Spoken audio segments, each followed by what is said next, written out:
Now we'll see what happens on page 25.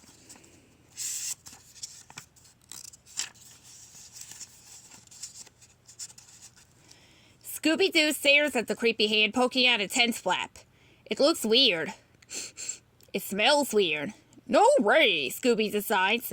He runs and decides to he runs and catches up to Shaggy. I got tickets to the roller coaster, Shaggy says. We can see all the fairgrounds from up there. Maybe we'll spot David. The pals climb aboard the ride and the cars start the clattering journey to the first summit. Shaggy and Scooby are so busy looking around for David that they don't pay attention to the passengers and the cars behind them. Tap, tap. Sudsy pokes at Shaggy and Scooby on their shoulders. The pals turn around and see something more terrifying than the first plunge down the roller coaster tracks. Yeah! They yelled. And it's not because of the ride. Zombies! Shaggy shrieks. The creatures make a grab at Scooby and Shaggy as the roller coaster banks into a sharp turn. The zombies miss. Their skeletal arms grasp at thin air. The pals try to escape the ride, but the lap bars are locked tight. The roller coaster screeches through a double loop as it streaks down a second hill. The cars speed through a tunnel with flashing lights. The pals come out with their eyes spinning and seeing stars. So do the zombies. At last the roller coaster splashes into an artificial lake. Water sprays up and soaks the riders. Shaggy and Scooby shake off the water. The zombies just moan in misery. That was refreshing, Shaggy exclaims. Now let's get out of here, Scoops. Which way? Scooby asks. Let's take the closer page into the Fine Arts Building.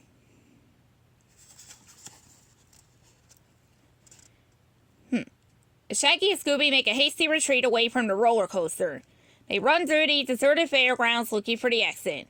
Soon they lose all sense of direction. We've been going around in circles, Shaggy pants as the pals come to a halt. We're lost, Scooby moans. Suddenly they see the ghouls shambling toward them. Zoinks, it's the zombies! That they found us! Shaggy shrieks. Oh, wait. Let's see, did I read that already? The pals run into the nearest tent, hoping to hide. They're surprised by what they find. David! Shaggy shouts. Their friend stands in front of a large painting of a landscape. He has brushes in his hand and stands next to a table filled with tubes of oil paint. Oh, hi guys, I'm just trying to fix this painting. I can't seem to get the lighting right, David says. Shaggy and Scooby realize that they are in a fine arts painting. David's paintings fill the room. No wonder we couldn't see David from up on the roller coaster. He was inside this tent the whole time. Shaggy gasps as he smacks his forehead with the palm of his hand. Where's the rest of the gang? David asks. Suddenly, the pack of zombies bursts into the tent. They surround Shaggy, Scooby, and David. That's not the gang, David gulps. The creatures lunge at the friends. David grabs a big painting he is working on and smashes it down over the heads of the creatures. I didn't really like that painting anyway, David states as he and Shaggy and Scooby flee. The trio runs out the back of the exhibit tent and jumps into David's farm ATV. Shaggy grabs the wheel and puts up the pedal to the metal. The cart zips away at a plodding 10 miles an hour. Like, this isn't much faster than those zombies, Shaggy observes. David shrugs. There's no need for speed at Bushytail Farm. The friends drive back to the farm. They are met by the creepy caretaker, which makes David angry. What are you still doing here? I fired you for not taking care of Bushytail while I was traveling. David growls. You let the place become a ruin. You should have stayed away, all of you, the man grumbles. Now I have to take drastic measures. The old man speaks into a small microphone. A moment later, zombies pour out of the house and the barn.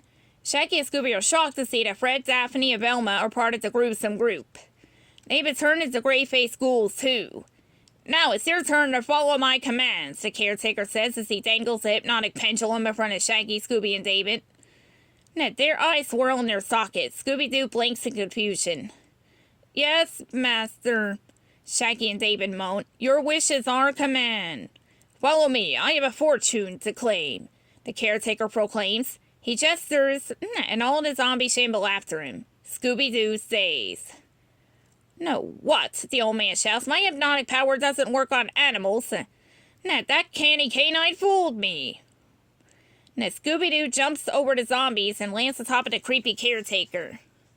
The pendulum is knocked out of the caretaker's hands. Suddenly, all the ghouls' faces turn back to healthy human faces. Shaggy, Fred, Daphne, and Velma get up and hug their pal. Scooby-Doo, you saved us, Daphne says as she kisses the pooch on the snout. It's a good thing you're a hound and not a human, Velma laughs and hugs Scooby. You meddling kids, I turned the people into zombies with my workers in the gem mine that's under the farm in the fairgrounds, the man confesses. There's wealth under Bushy-Tail Farm? David exclaims. Now I can afford to turn the farmhouse into a quaint hotel. Thanks, Mr. Incorporated. Now, page 86 is our... No, let's see. No, only next choice.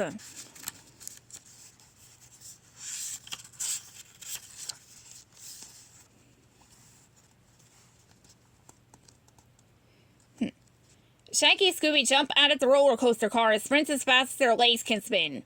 The zombies struggle off the ride and stumble after the two pals. When the people at the fair see the ghastly ghouls, they scream and run away. Suddenly, Shaggy and Scooby are the only humans left at the fair. It's easy for the zombies to spot them. We can hide in here, pal, Shaggy says as he grabs Scooby and pulls him into the House of Mirrors.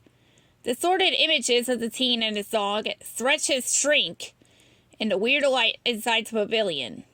The pals wave their hands and stick out their tongues at their silly reflections. Hey, Scoobs, you're 9 feet tall. Shaggy laughs at his friend's extra long shape. Ree! Roo have 2 heads, Scooby giggles.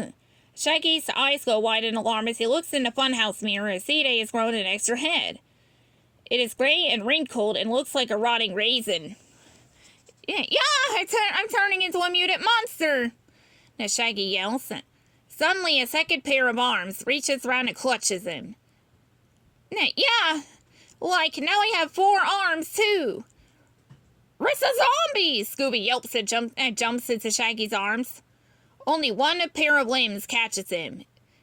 Yeah! The pals shout together as the creepy creatures surround them. Like, this fun house isn't fun anymore. Now Shaggy announces, let's get out of here. The pals burst through the circle of ghouls and run as fast as they can. Shaggy and Scooby race out of the House of Mirrors. The fairgrounds are deserted. All the visitors have fled in fright. Shaggy and Scooby do the same. The pals run toward the exit. They have safety in their sights when the delicious aroma of pastries reaches their noses. Their feet halt in their tracks. Screech!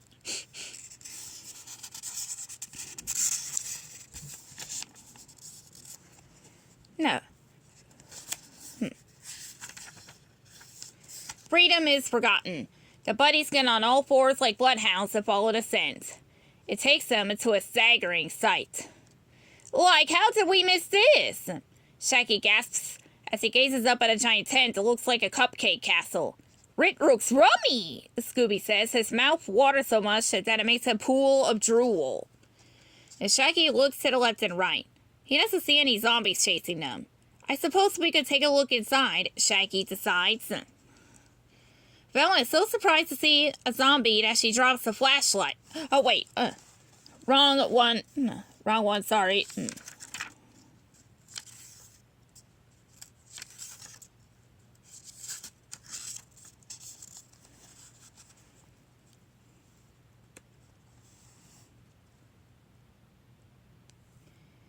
Shaggy and Scooby go inside the cupcake castle tent.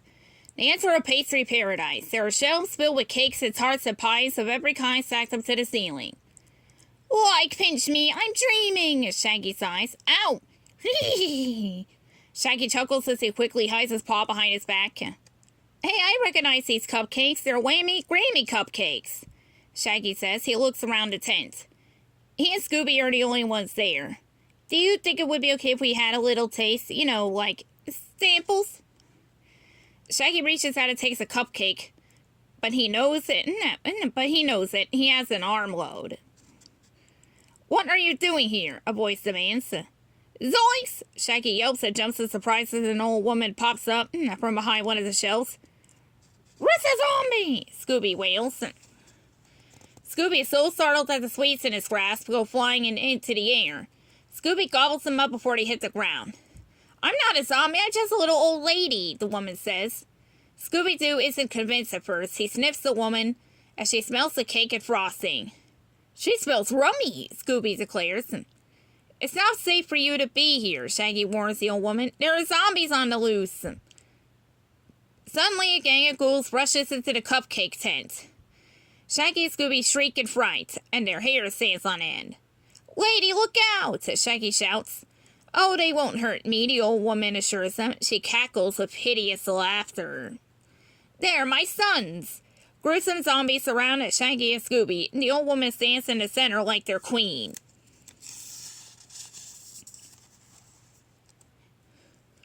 Now meet the real Whammy Grammy family, she announces. All the zombies take off their masks, revealing unfriendly faces. Like I should have known, Shaggy moans. I want to expand my cupcake business and need land to build a new factory. Bushytail Farm and the fairgrounds are perfect properties, the woman explains. So your sons dress up as zombies to scare people away and free up the properties. Shaggy realizes. The ghouls close in on the pals. Wait, I have a last request. Scoops and I want cupcakes as our last meal. Before the woman can answer, Shaggy and Scooby become a tornado of food frenzy. They consume every crumb of cake, pie, and pastry.